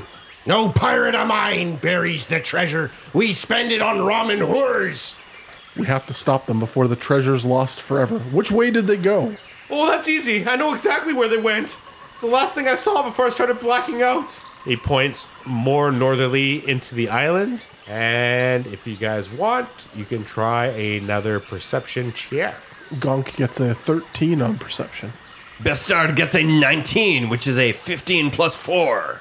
Winslow rolls a 16. So, Bestard, you see a trail of blood going even further into the island, as it appears that one is wounded from the fight from before. It looks like someone has sprung a leak in the combat that happened on the beach. It is also starting to become nighttime. So you guys have a decision to make here. As you've had a full day of sailing and traversing this island, you can travel into the night or you can wait. It is up to you. It seems to me that I cannot see very well in a forest like this. Maybe we should make use of this camp already set up for us, despite all of the bodies all around. Ye yelly belly, you're lucky the Sea King favors a sailor that takes a moment to rest and sip upon the fine rum. So Works does for that me. mean you guys are... That is Winslow agreeing to rest, but Yeah, yeah. also taking the opportunity to deride Yeah, Bestard. Well, Winslow, tell me if your eyes work better than mine in the dark, because I cannot see even my hand in front of my face right now. A true man of the sea needs no eyes of his own to see in the dark. The Sea King shall guide you to all things that must be known. You are no man of the sea, Bestard. Winslow, why don't you guide us through the forest, man of the sea in amongst the trees? Aye, you flea-bitten knave, Winslow explained it already. The Sea King favors the sailor that takes a moment's rest to sip upon the finer rums. Gonk? I can still see pretty well, guys. I might be able to lead us. Well, that solves that. Silence, you jellyfish! What do you guys want to do? Winslow takes out a flask of rum and starts slamming it back. Yeah, okay. He starts filling up a cup that he has and then slams it and then fills up the cup and slams it and then fills up the cup and slams it. Oh, what a beast. What do you guys want to do with Sully Limper? Well, he's already been saved with the potion. Yeah, he's Not dying. he's not dying. I never said he was dying. I just said, what do you want to do with Sully Limper? We would feed him the finer rums, ye knaves. 'Tis the law of the sea. Oh, I do like rum. Open your gullet. Does Sully Limper look like a man who is capable in combat or other adventuring scenarios? With your sense motives, both of you, you have no reason to believe that Sully Limper was lying. And you also believe that he wants revenge on the crew that left him for dead. Shall we ask our friend here whether or not he wants to accompany us and take revenge on Frank Zip Zap? Aye, you lumpish fool. Boredom makes men to villains. This man will be put into our employ. Do you guys have like an extra weapon or something? We could give him an oar. A true man of the sea requires nothing but his own fists. I could give him a small-sized dagger. Oh, that dagger looks really good. Can I have it? It will look more like a needle, too. It's better than nothing, I guess. Mr. Sully, what sort of experience do you have in a melee battle? So he takes this small needle from Gonk and he tries to show you some like sick attack moves, but it's like a 5-year-old child with like an oversized Zelda sword trying to like show some moves, and it just doesn't really look very impressive at all. Perhaps we should give you an oar so you can just poke at the enemies. Curse ye, another yellow-bellied dog. Not a man of the sea. Any true man of the sea should not find himself in such a place as this lowly urchin. So with the sun setting, you guys decide to wait at the campfire? Yes. I think it only makes sense now. What is your night order? Your watch order? Who's staying up first? Who's staying up second? I'll who's take staying up first third? watch. And who's staying up fourth? Seeing as you are the only one who can see at night, do you want to take the midnight watch? Low light vision, not dark vision. So I can see at sunset. I can't see any better than anybody else at night. So we are all in the same place then. Feel free to take the first watch, my small friend. I figured first watch will have the most dusk and low light conditions. I can see twice as far, so. The night is mine. The Sea King wills it. Bestard will wake up early then, and make sure that our morning is trouble-free. Aye, landlubber, ensure you see to your duties appropriately and on time. I would like to remind you, Winslow, that I am employed on a ship, which is not land. Landlubber means nothing to me. You fester in sea cucumber. The Sea King has already judged ye accordingly. You are no man of the sea. So you want Sully to sleep the whole time? That guy's he can do whatever the fuck. He also almost died. Yes, we want him to sleep the whole time. So because We can't trust that guy. Come on, he already got stabbed in the neck. He's useless. hey, where am I going to be in the watch? Don't worry about it. Just have a good night's rest. Oh, okay. I guess I'll just trust you guys. 'Tis your duty to be a pack mule, and no more, you lowly urchin. Shine the boots if you must. Okay, so it's going to be a 10-hour watch, which is you three. So for the watch order, we have Gonk, and then The night is Winslow's. Winslow. Gonna trust this fucking guy to watch over us while we sleep? He's a he's an urchin. Like, Yeah. He could also stab us and Yeah. just take the treasure. he's an urchin that's already been stabbed. Fucking Okay, below like nothing. you guys did sense motive, and Yeah, learned but we motive. didn't sense motive to whether or not he wants to kill Here's us. the thing: the Sea King already judged this man. The Sea King judged him. He foolishly saved him from the Sea King's judgment. He's next to useless. He carries things. He shines the boots. And then we have Bestard last in the order for the watch. So Gonk's watch passes without incident. Winslow's watch also passes without incident. And Bestard, just as the sun begins to rise, I'm going to need you to do a perception check. Bestard has rolled a 14 plus 4, which is an 18. What do I see? You don't see anything, but you hear people talking deeper into the island, coming towards the camp. I do my very best to sneak around and try to wake up my companions without making very much noise. Who do you wake up first? Not you. So let's have everyone roll initiative. You didn't wake me up yet. No, it didn't wake you up yet, but you guys will act first in a surprise round, and we will see what a Bestard does. Bestard has rolled a fatty natty. 24. Aye, Winslow rolls a 14 on initiative. It is a good thing I am paying attention. The only person awake. Of course I go first. For once, you take your duties seriously. So Gonk has a 21 for initiative. So Bestard, you have the surprise round, and the chittering and chattering you hear are from two lumbering, hard-shelled crab creatures that stand as tall as a dwarf, its massive pincers waving menacingly. They both fall from the trees north of your camp.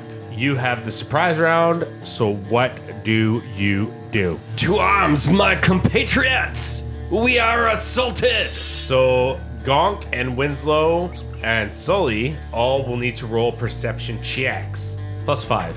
+5. What is that? For everybody? Do we get a +5? Yeah, because he is yelling and you're asleep. I see. Gonk gets a 23 perception. Aye, 21 perception. And Sully hears something, but he kind of stirs and just like moves from the left side to the right side and goes to bed again. He's not minding his duties, I believe. Aye, 'tis right. Useless. And Bestard, you also rolled the highest initiative. So, what do you do? I see about 20 feet in front of me a giant crab.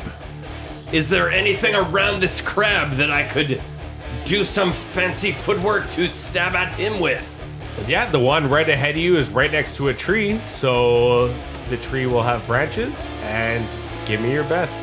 Is there a branch in the way that I could swing from to do some crazy things with? That is what I said. I do not want to antagonize the DM. 'Tis no man of the sea. Afeard of the DM he is. I run up to the crab, and as I approach, I leap into the air, grab onto a branch so that I can swing at him with my rapier. All right, so roll your acrobatics. I do not care about these crabs. It is a 26. With a 26, you jump and do a full 360 around the branch that you wanted to grab onto, and you go down and swing down with your rapier for... It is an 18. And an 18 hits. Yes, you will soon see my deft fingers are capable of much daring do. I rolled a 1, but 1 plus 4 for 5 damage. 'Tis shirking your duties regardless. Don't mask it no other. You know it. The Sea King knows it. So, Bestard, I will give you a panache point for the fancy maneuver, so you can replenish your pool there. And you do the 360 around the branch, and you slice the crab for 5 damage. It kind of shrugs it off as it bounces off the shell. Yeah, almost like someone who wasn't filling their duties, right? It's like he didn't know his duties at all. That's really. right, Yeah. Gonk, you are next. I believe my duty was to wake you fuckers up. Gonk just woke up. Am I laying down? You're laying down, and because you're a sorcerer, you are still in your light armor. My sorcerer shirt. Yeah, your sorcerer's shirt basically does not affect you at all. You can just sleep in whatever you're wearing during the day, unlike like a heavy armored person. But this is a surprise round, right? No, the surprise round was Bestard waking you guys up. Okay, so we got a full round. Yeah.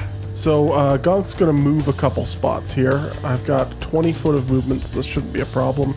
5, 10, and I'm going to use the spell Burning Hands.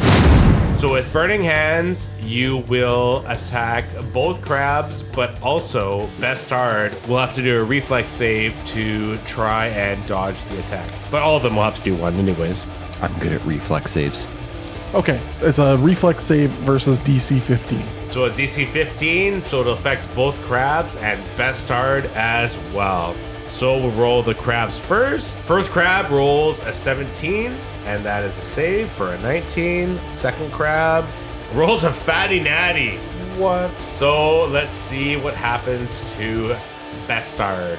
Bestard has rolled a 12 plus his reflex save of 7, which is a 19. All right, so half damage from Burning Hands, which is 2d4 halved. 3, 1 damage. Rolling or rounding up or down? Up, it's usually down. Yeah, it always rounds down in Pathfinder, so you rolled 3, so that's 1 damage to the crabs and Bestard. I am feeling singed. That's the end of my turn. After that, it is Winslow. Winslow shall move about the sideways to get behind the crab on the rightmost flank, to strike it about its anus with his fists of the Sea King's justice. Well, just one fist because you used 1 to move. What? You need a full round action to do your... Me arms and me legs are tangled about, you say? It's the land, I swears it. Indeed, you cannot achieve a broadside. Yeah. 'Tis I was on a boat, this would be no problem. I strike with 1 fist of justice upon the crab's anus. Yeah, with a +2 for the flank. Hi, 19 plus Yeah, you hit the crab. 4. Yeah. a 23. Yeah, that hits. The Sea King's might has favored me once again. You fist the crab right in the anus. Right in the anus. Yeah. You do what you want to do. For 7 damage. You just hear, Aye. which is crab talk for, I just got hit in the ass. Take that in your bloated bilge sack, you egg-carrying monster. Do they carry eggs? Do crabs carry eggs? Yes. They do, If okay. it's a female, Okay, good. it is now time for the crab that has faced the wrath of Bestard and Winslow. It is now the crab's turn, who has taken attacks from Bestard and Winslow, and he has no choice but to attack one of the two, and he will attack Winslow because he doesn't shut up. Arrrr, bring it, you filthy, bilge-watered beast! Bring me your strongest, I shall weather any storm. You are nothing to me. The crab takes a full attack action, and with one claw hits for 22. Aye, 'tis a hit, assuredly. He also gets a free grab attack with said claw, and he's gonna roll for that as well. Oh, and he misses his grab. Aye, choke ye! Strike ye dead! But he does roll for, oh, come on, a 1. The Sea King favors me once more. No sea beast shall lay asunder Winslow, only the minor ticklings of one's pouch. Even though he missed the grab, he still does 3 points of damage. Aye. And he'll attack again with his left side. 13. Ha! A blow for bottom feeders. And he will miss with his second blow, and that leads us to crab number 2, which will go and try to help his buddy. And he will flank around Winslow away from the campfire, because Winslow's gone really far. And he will attack Winslow's flank for 18. Aye. And that's a free grapple. Oh, and that's a fatty natty on the free grapple. Oh no. Aye. Which I assume is above your CMD. So you are grappled in the claw of this magnificent beast, and you take 7 damage. Aye, a sizable blow. This one is not satisfied with mine pouch. Instead must go for the full package. And it is now Sully's turn. And Sully sees what's going on, and he takes his toothpick gnome weapon, but he has to double move to get into combat. And he wasn't wearing any armor either, just for those keeping track. So he will go straight to Winslow, despite the chirps, and fight side by side with Winslow, but he does not have any more turns to do any attacks or anything. So we basically have 2 crabs on Winslow, with Sully surprisingly being the one to be side by side with him. We have Bestard south of the 1 crab, and we have Gonk on the outside trying to cast magical spells, but now that everyone's close together, it might be hard to do what he wants. We'll see what happens as we go to the top of round 2 with Bestard. Bestard stabs out at the enemy with his rapier for a 17. 17 hits. Yes, these crabs are no match for my deft hand. It is an 8. I have rolled a 4 plus 4.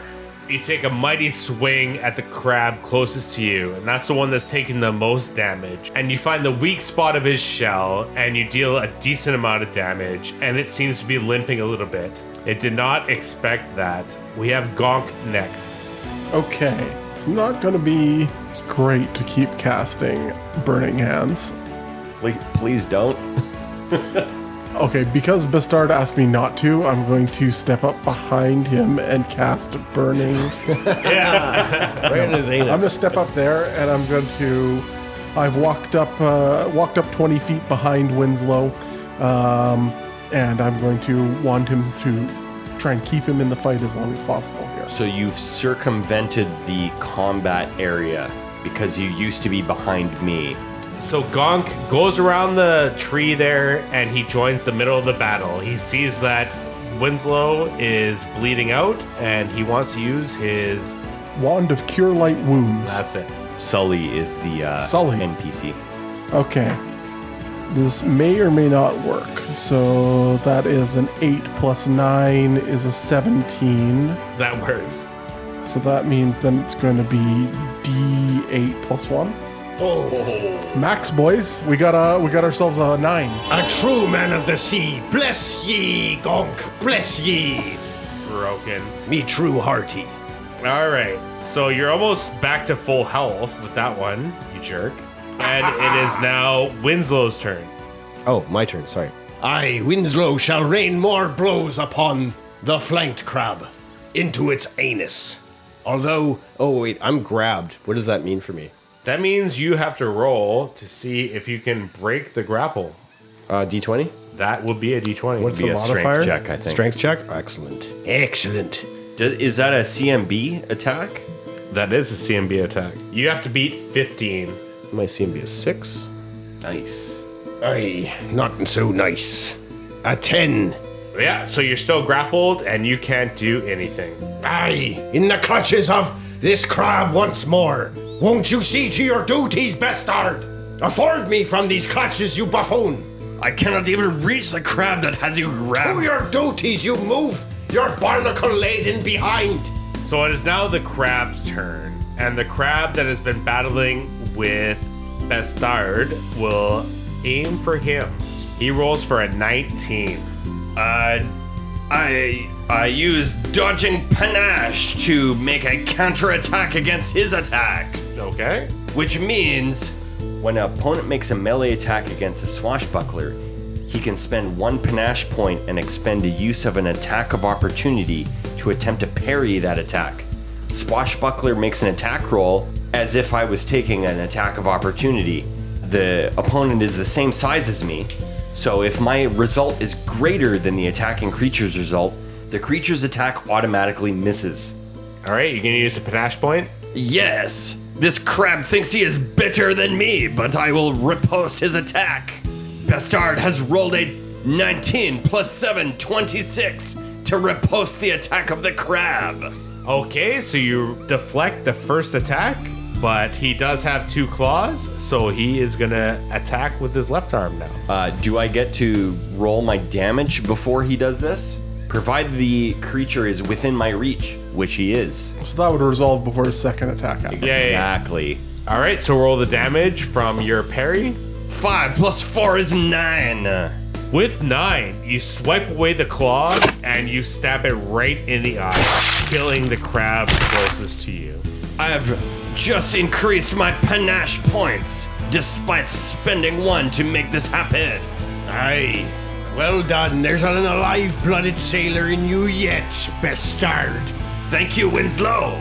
You keep it up, though. You slack on your duties. Anymore, I shall be reporting directly to the Sea King about your shirking of duties.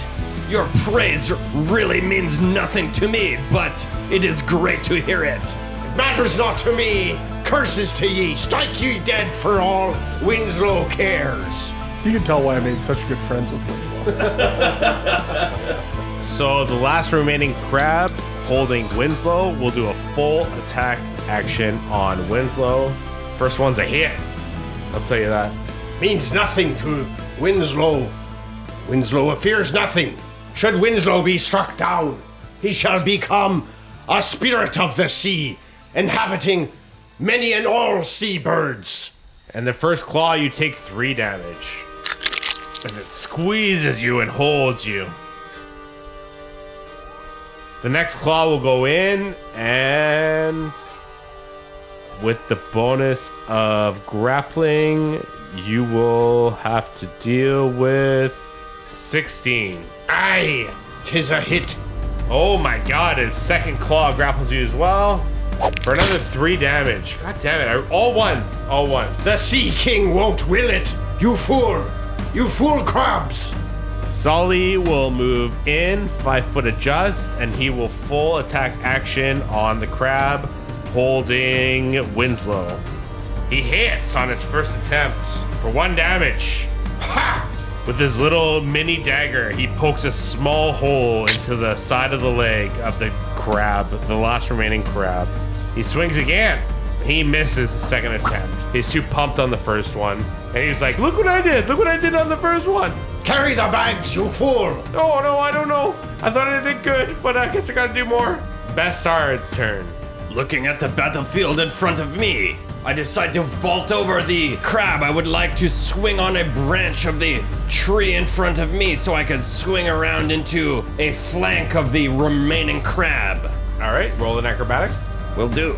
I would like to spend a panache to use Daring Do to make sure that my amazing maneuvers are successful.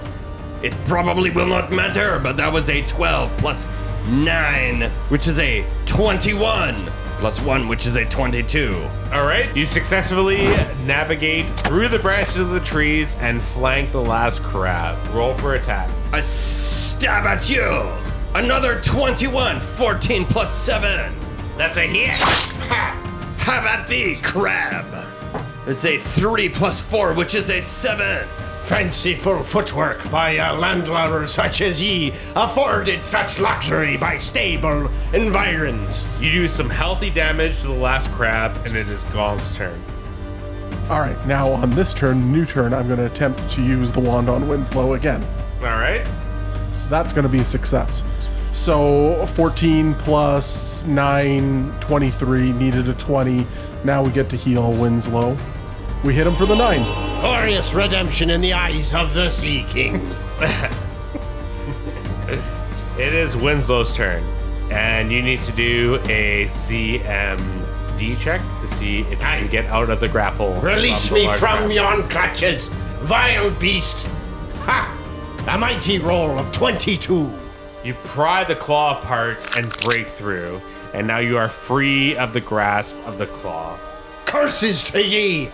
I shall box your filthy crab eyes out. That is a full round action, so we're now back at the crab, Curses to the dungeon master. who will do a full round action on you, but will incur an attack of opportunity from Bestard. But also Sully will get an attack after Useless Bestard. tis he. Ah, I see that you are trying to attack my friend. I will not stand for this. 18 to hit. 18 hits. That is a 7 to damage. Hark! Hark, Bestard! Recarpenter that crab's facial structure. You smoke the crab right in the face, and it does not look good. Sully goes, "Oh, that's a good hit. I'm gonna try to do the same thing, but my dagger's a little small and I missed." Now the crab will do a full round action on Winslow. 15. Aye, 'tis a match. So you're gonna have to roll a CMD to make sure you're not grabbed. 19. Oh, and you just dodge the pincers and manage to avoid the whole grabbing situation. But here comes another claw. 18. CMD again. Oh yeah. Arrgh, 17. And he grabs you with the second claw for, thank God, 6 points of damage. Aye, this crab is fond of me, lobster. He wishes for a taste. It is Sully's turn. Sully full round action. He misses both attacks dramatically. It is now Bestard's turn. Top of round 4. Bestard has had enough of this crustacean. He attacks with his rapier for a 22 to hit. And roll for damage. 6 damage. How do you want to do this? Bestard stabs at the joint of the claw, holding onto his friend, Winslow, right through the carapace. Claw falling to the ground. Crab also falling to the ground. So in the claw hand, Winslow falls down, and as it hits the ground, the claw opens, and Winslow breaks free due to the heroics of Bestard. Hurrah, Bestard, you have seen to your duties sufficiently for the first time. Let me show you my flourish with my rapier. As he swings his sword into the air in a salute to Winslow. Aye, more fanciful footworks from the landlubber with the privilege of the stability of his environs. And the combat is over. So the last crab is vanquished, and Bestard gets a panache point back because he is the one who felled it. What do you guys do? I nominate some foie gras for dinner tonight. Well, it is the morning. The morning watch still has to be finished. So Gonk's gonna go finish his sleep so we can set out and start the day. I've heard fine tell of foie gras from the Calam regions. Delicious, even, they would say. Bastard watches over his friends to make sure there are no more crabs falling out of the trees for some reason. So the rest of the night passes without incident. And we are now on the 6th of Gosran in the morning, and everyone is fully rested. What do you do? Bastard brushes his teeth. All right, guys, I think it's time for us to set out and try and find where they're hiding this treasure. Yar, the Sea King shall provide Treasure? me with the visions. Well, like I said, they went further inland, so if we just go this way, I'm pretty sure we'll meet them. Lead the way, Sally. You want me to go in front? Oh, no. After you, Sully. Oh, okay. You guys have my back, though, right? Yar. Do a diplomacy. How about straight up lying? Sure. Oh, yeah, I got your back every time. Complete lie. Bastard has rolled a 20. Natural one. Yeah. So he's that's like, a- oh, maybe I'm kind of like inexperienced. Maybe I should be in the middle somewhere. You'll do your duty, and you'll do it at the front of the line, you lousy sea urchin. What's your diplomacy? My diplomacy was a 14. Are you going to intimidate him? He doesn't have intimidate. I rolled a diplomacy of 20. I rolled a 9. Destard has rolled a 12 plus 8 to diplomacy, so 20. What did you say with your diplomacy? Well, my friend, it seems to me that you know the way of this island because you are here before us, so I insist you show us the way to your friend Frank Zip-Zap.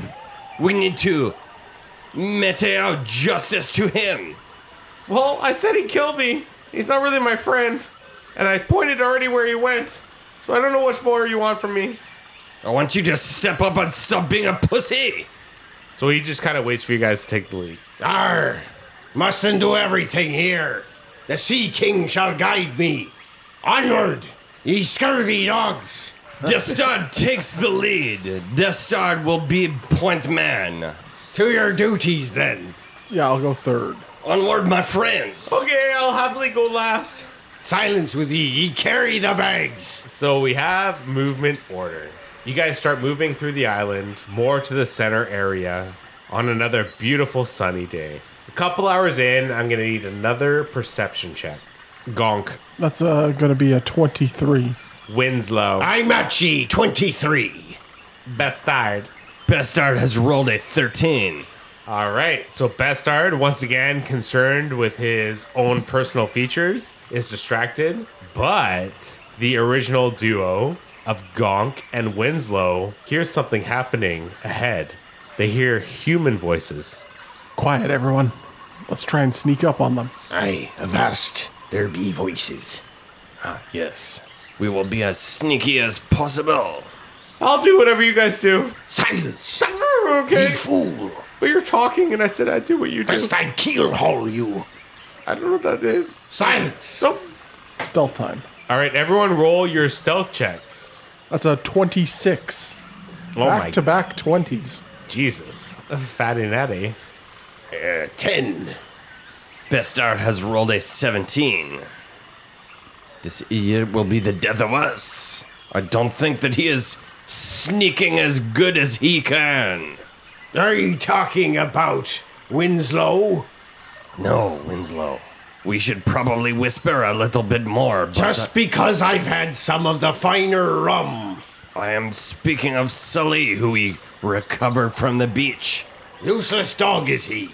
So, Gonk with a 26 climbs up a tree like a little monkey and hides up in the branches perfectly. And Bestard finds some heavy foliage and hides behind that as well. Sully really didn't get the message, and he just kind of looks left and right and left again, and he just stays right in the middle of the road. And Winslow finds the skinniest tree he can find and hides behind it, showing most of himself. And we're going to have to set up some battle. Let's have everyone roll initiative to get through this next part. Bastard has rolled a 13 plus 4, which is a 17 for initiative. Yar, Winslow has rolled a 22 on initiative. Gonk has rolled a 13 for this encounter. Third time. With your perception, you hear another group coming, and you have a surprise round to move to set up against a group coming towards you. You hear human voices. Yarr, 'tis be the devils. Winslow, you had the highest initiative, so you got a move action. Yarr. You can see the group ahead of you. A couple are behind a tree. They're not in single file motion. They're kind of spread across the map. You can see 5. One of them appears to be in between of 2 palm trees. Can I perceive? Yeah. Approximately. Yarr. I take a peep with the Sea King's eyes, and I'm blinded with a roll of 8. Yeah, even with an 8, you can just tell that there are 5 of them. There's one human that is bigger than the rest. Yarr, I shall taste upon the finer potions of cure light wounds. All right. A 4. So it's 1d8 plus 1, so you get 5. Bestad, it is your surprise round turn. Which one of these fuckheads look like the biggest one? In between 2 palm trees to your northeast, you see a giant of a human. Bestard sees an enemy in front of him. There may be a palm tree to his left, right in front of him, but there is an enemy directly to his right, plus 20 feet. Is there any sort of vine he can swing from? Yeah, you can swing from the vine of the tree ahead of you. Roll an acrobatics. Amazing. Let us see what these vines can afford.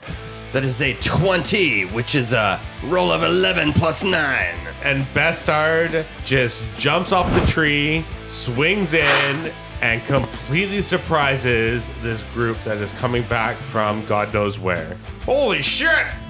It is now Gonk's turn. Do I have enough actions to pull out a scroll and cast? You can pull out a scroll. All right, I pull out my scroll. Winslow, don't move till I cast. I trust ye being a veritable man of the sea. Okay, and now we go to round 1. With Bestard jumping into the fray, everyone is alerted, and we'll have a sailor come in to attack Bestard. He rolls a 1, so that's a miss. Bestard is not concerned about these feeble attacks against his person. Then we have Winslow to go next. Me matey Gonk had recommended me not move my barnacle behind from these environs. Winslow shall trust the word of his associate Gonk and hold action. All right. Aye. It is now another ruffian's turn. He'll go to flank Bestard and swing his falchion. I use opportune parry on this man. It means that I get to do a counter attack on him. If he succeeds, I get to do an attack on him, which is like an attack of opportunity. And if I beat his attack score, his attack is failed, and I can make an attack on him. I must declare the use of this ability after the creature's attack is announced, but before its attack roll is made. And he attacks for 18. I see you're a very skilled adversary. Let's see what we can do. That is a 15. You have overcome my defenses. Take 4 damage as a short sword slices through your defenses and gets a good chunk of your left leg.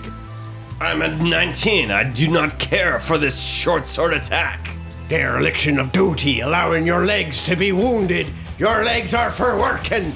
It is Bestard's turn.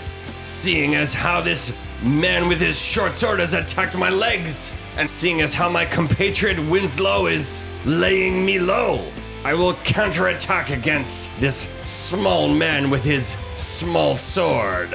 I've rolled a 16 plus 7, which is a 23. That is a hit. 4 plus 4, which is 8 damage. The man with a short sword has no chance against my superior skills and expertise. Aye, 'tis a savvy attack, Bestard. Yeah, you land a mid-stab wound, and we all know how those go, but he just goes, "Arrrr!" Looks up at you, and you know he's not quite done, but he's on the way there. You are no match for me, you scurvy dog. Destard moves 5 feet away from 2 of his 3 adversaries because he is still worried about getting stabbed. Aye, a likely story. Bastard moving 5 feet away from his duties. 'Tis no surprise. The opponent that is furthest away will move in. He will double move towards the back of the group, and he will stay there. So he is at the back of the line of the group that was coming in from the forest. It is now Gonk's turn. 5 foot, and I'll cast Enlarge Person. So you're gonna 5 foot adjust away from the guy that just came onto you and cast Enlarged Person on Winslow. On Winslow, yeah. Just to avoid the attack of opportunity for casting. So now we've got a large-sized Winslow. Aye, And he's ready to take his action at any time. ready to enact the justice of the Sea King upon all these blighters. Okay, so Winslow, there is just Sully left in the round. What are you going to do? And remember, you have 10-foot reach now. Aye, the enlarged Winslow shall take a 5-foot step to his left and turn to face the scurvy dog that scampers about on our around flanks. I take both of my fists and I jam them one each. All right, roll to see how well you fist. So enlarged means I get a +2 attack. Is that it? Yeah, you're going to you get a +2 strength, which gives you a +1 attack, but you also lose -1 on attack rolls. So it's a wash. So it's a wash, so you're going to keep the same to hit. So +4. But you're going to do 1 more damage. And you're going to roll a different dice for damage. 21. That's a hit. Aye, So instead of your D6, now it'll be a D8. 6 on the D8. +4, +4, 10. Plus another Plus 1. 1 from that. 11 damage. Arrrr. So before this poor sailor, he sees a guy double in size, stare down at him, and punch him square in the face. Said face explodes, and he is down and out. Aye, now I've done made a bracelet of this man's skull round me wrist. And now it is the last of the mysterious people's turn. They're going to close the distance on Destard, flank with another member, and just go for it. And he misses. And it is Sully's turn. Sully in the very, very back will do nothing. Aye, the pack mule will do nothing but carry the bags. That's what you told me guys to do anyways. This man is such a pussy, I cannot believe it. I'm just doing what you guys expected me to do. You will carry the bags of goods and the bags of shame alike. We're at the top of the next round, and that means bad guys. The large human will move in on Bestard, and he has a flank. Bastard would be using his opportune parry again. Okay. So I make a Bastard makes an attack of opportunity against the attacker on his flanks, which is a 13 plus 7, which is a 20. Well, that beats the attacker, but he has another attack. I get an attack on him because it is a parry plus a riposte. Okay. 19. 19 hits. Haha! You thought you were going to get the best of me, but I got the best of you, and now you take 9 damage. Oh, he takes a surprising good amount of damage, but with his left arm swings against you for 24. Yes, that is very much a good blow against me. And you take 5 damage from his second attack. And it is Winslow's turn. Giant Winslow. You are in the middle of the fray. You got a lot of action happening north of you. Behind you is the one guy that tried to flank. Winslow shuffles off the bracelet of his enemy's skull and turns around to strike about the face of his backwards assailant. That's a bad guy behind me. This guy's dead. This guy just stove me in with his double attack. Oh, I have to move to get him. Aye, Winslow lumbers forward with his now giant legs. His legs of justice of the sea, like a tsunami, crashing down on unsuspecting tourists.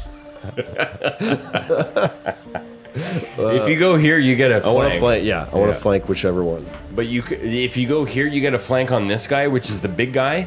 Yeah. You can also hit this guy. You can also hit this guy. He can punch them all anyway. He's got 10-foot reach. If he stands here, he can actually punch all 3 of these guys. Yeah, that I think is the best place for you to be. Aye, Winslow stands in the best place for Winslow to be. And he strikes. Who do you strike? Aye, Winslow turns his gaze upon the lowly cur, approaching his final death sail into the dark deep, and he strikes about him.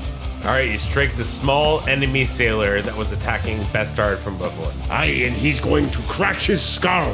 What did you roll?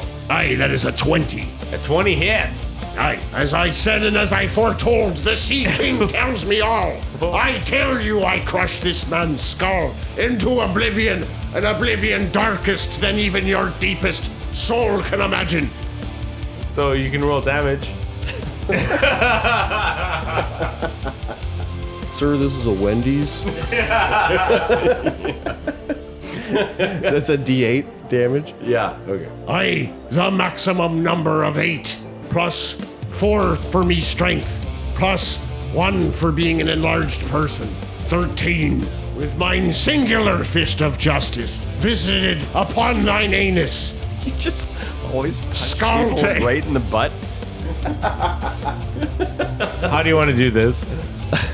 Aye, Winslow takes his enlarged fist from his enlarged torso and drives it down on top of the victim's skull, through their spinal column and out their anus. You heard me. It's terrifying. Aye. The Sea King has no time for your mercies and your pleasantries. It's Gonk's turn. I'm going to move up towards the back of Bestard, and I'm going to cast at the gentleman on his side here, H. I'm going to cast Cause Fear. So that's going to be a will save. Okay. 9. 9 is a fail. So he is going to be frightened for 1d4 rounds. Does it matter if he's taking a life-threatening square? Let's see here. I think he's allowed to take a 5-foot step to disengage, but he runs if he can. Yeah, otherwise he would incur an attack of opportunity. Yeah, he doesn't. from Bestard. He doesn't have to run at any cost. This isn't the one that makes him run at any cost. I think he would disengage and then move away Okay, from. on his turn though, right? Yeah, when it's his turn to move. So Yeah. let me grab my D4 here, and I'll tell you how many rounds. That's 3 rounds of fear. Okay, so put that Nice. 3 on top of him so we know. And on his turn, he is going to run away.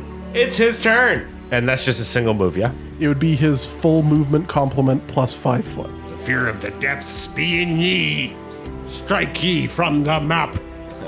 Winslow, does this seem familiar to you? Aye, an elevator. An elevator if I seen it, not tall tales. So, one of the enemy sailors, it's his turn. He'll take a 5-foot adjust and full attack action on Winslow. We dare ya. The first one's a miss, I'll tell you that. The second one is a 17. Aye, 'tis a hit. Take 4 damage as you take a hit right to the arm, your right arm, and it wounds you a bit, but you're still fighting. Aye, this will slightly disturb my jerk-off session later. So he just goes, oh, this is going really good. I think I'm just going to stand over here a bit. Go, guys, go. It is the big guy's turn, and he will attack Winslow. Full attack action. 14, Ha! The Sea King condemns you. 17. Ah! Alright, maybe the Sea King let slip one blow. Take 4 damage as he punches you clean in the jaw. Arrrr. Winslow's turn. Aye, now ye shall suffer the justice of the depths. Ye shall be pulled down. Aye, I shall attack. Big bad guy flanked. Aye, we shall rain down both blows upon the flanked boss. I strike. All right. Flanked is +4. It is. 17. That's a hit. Aye, the D8 shall decide the maximum number once more. An 8 plus 5 would be 13. How do you want to do this? I shall this time take my fist and uppercut it from the ground through the spine to the stem, and I shall demolish this scurvy's torso and launch his head into the sky for the Sea King to admire. This is not going my way. Bestard's turn. Quite the display of brutality, my friend. Oh, you guys are getting along now. You are quite the butcher. Aye, the Sea King wills it. As long as ye stay true to thine duties, you shall avoid it. Bestard sees enlarged Winslow in front of him. A cowering enemy shitting his pants right behind. And right behind the shitter, he sees 2 palm trees. He decides to go around one of the palm trees and use his acrobatics to swing around and swing at the shitter where he least expects it, right in his shithole. Roll for an acrobatics. That is a 14 plus 9, 23. All right. You do the shit move in the shitter, and you get in the shit area. And what do you roll for damage? Oh, I don't need to roll an attack for that? That was just to make what do sure you- I didn't yeah. fucking No, fall off that the was tree. that was your movement. What do you roll for attack? Let me see what I can do about this shit person. 8 plus 7 is a 15. 15 hits. Well, I launch my attack right in his place where he presumes to shit for a 4 plus 4, which is an 8. How do you want to do this? As I swing around using the vine from the palm tree, I let out a great French shout, "A baguette!" And as I round the tree with my shout, I stab right in where he is shitting himself. Unfortunately, my sword is now covered in excrement. I need to wipe it off on his cloak because I cannot stand for this mess. Gross. So there's one guy left, and he is running away in fear. After this series of attacks to their anuses. Oh, God. They call us the rear end hemorrhagers. Sully double moves away on his turn. Yeah, you should be scared, too. Yeah, he's terrified. And the last guy in the evil party who is feared, he will move 30 feet away, and he is on the edge of the map. It is Winslow's turn. None shall escape judgment of the sea. Back here into the depths. Grr. So you can double move ahead of the guy that is running away and set yourself up ahead of him. So if he moves again, it's an attack of opportunity. Bestard's turn. My speed is 30, which twice my speed is 60, which math says that I can charge this man. All right, so you are within the charge range. Roll for attack. Bestard runs as fast as possible with his rapier right in front of his face, stabbing at this infidel, which is a 10 plus 7 plus 2 for a charge, which is a 19. That's a hit. Minimum damage for 5 damage. With your rapier, you slice him in the back of the leg, and he is pretty close to death. It is Gonk's turn. Gonk's not going to make it anywhere near in time, so he's just going to hold action. Another fear, and has to move past I Death got to Star. attack Yeah. We both do. And Winslow for attacks of opportunity. 24. 24 hits. Maximum damage of 10. How do you want to do this? Destard, having stabbed this man right in the back before, attempts it again and realizes this man has not put up a fight. Right through his heart. He falls to Destard's feet like a pussy. And battle will end. All the bad guys have fallen to the ground. What do you do? Let's see what they've got. Winslow spits on the ground and curses all the souls of the lost this evening to the fiery depths. below. Curses ye! So they have falchions, they have short swords, they have light armor, but more importantly, they have a crude treasure map that they made on them. Who will take an attempt at the treasure map? Sure, I'll take a attempt. Gonk will have a look at it. Roll a perception to see if you can make out this map. Hoi. I think that's a good one. Yep. So that's going to be 16 plus 3 for a 19. So with a 19, you kind of get where north is, and you see the crude pirate writing, and you kind of interpret it as steps, and it tells you to take 100 paces north. And behind you, Destard and Winslow are kind of taking the hint, while Sully is long gone. Make another perception check as you've made your 100 paces north. 13. With Gonk's 13, you can tell he's a little bit confused, and he shows the map to Winslow. And with your... The vision of the Sea King. What's your roll? 23. And with your 23, you point on the map a giant X and point to 2 palm trees, one leaning to the left and one leaning to the right, looking like an X. Aye, 'tis be booty here at this here X on thy map. Onward. Onward indeed. You see disturbed soil all below the dirt of the X. Do you have detect magic? Yeah, okay, I do have detect magic. I'll go over to where we believe the X is and use my detect magic and hold it to see what I can feel. Bestard is along for the ride. He has no skin in this game so long as the treasure is recovered. Aye, and Winslow shall approach as well and watch. So Gonk, roll a reflex save as the ground beneath you begins to crumble on the way to the detect magic area. 15 for reflex, that is plus 2, so 17 total. And you jump ahead and make it to the area where you think that the magic is, or where you feel the magic is. It's right beneath the 2 palm trees leading to the right and the left. What do you do? Does anybody have a shovel? There were shovels on the men that you killed. Okay, so I would assume then we would have thought to at least bring one of those. Yeah. So we get some shovels and then start digging, I guess. Bestard drinks another health potion. Aye, a fine idea. Winslow shall do the same, but he shall drink it with the finer rums.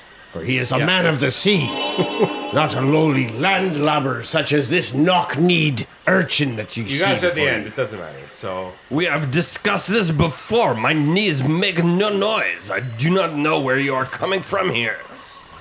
the sun is hot at your backs as you dig the sand and dirt in the middle of the clearing under the 2 palms crossing together. Exotic birds chirp while you dig with shovels and determination, your excitement growing with each scoop. With a sudden clink, a shovel strikes something solid. You bend over to brush the rest away with your hand to reveal an ornate lid with a treasure chest. It is adorned with intricate engravings of a red phoenix.